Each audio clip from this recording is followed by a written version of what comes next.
In an effort to jumpstart peace talks with the Taliban just days after Vice President Joe Biden said the Taliban is not our enemy, the Obama administration is considering the release of 6 top Taliban commanders who were among the first prisoners sent to Guantanamo Bay after 9/11.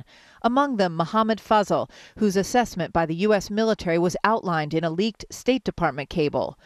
Detainee is assessed to be a high risk. Detainee is an admitted senior official of the Taliban government and served as chief of staff of the Taliban army. Detainee is wanted by the UN for possible war crimes, including the murder of thousands of Shiites.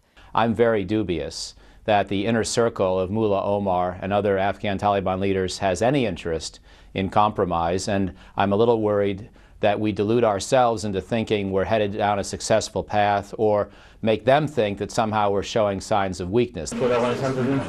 Mohammed Fazl turned himself in to the Northern Alliance in November 2001 in Kunduz, proclaiming his desire for peace. Weeks later, he was captured at the prison where a riot had broken out in November, and CIA operative Mike Spann was killed, the first U.S. casualty of the war. He is a legend in Pentagon corridors.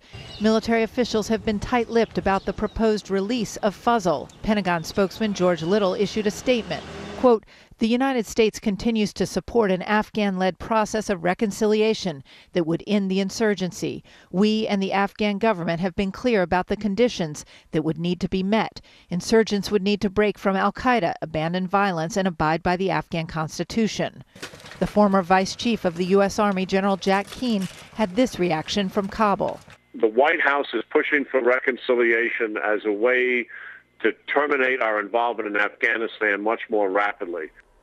Afghan President Hamid Karzai is so distrustful of U.S. efforts to reconcile with the Taliban that he pulled out of those efforts recently after hearing the U.S. was pushing Qatar to allow the Taliban to open an office in the Gulf state's capital, Doha. Jim?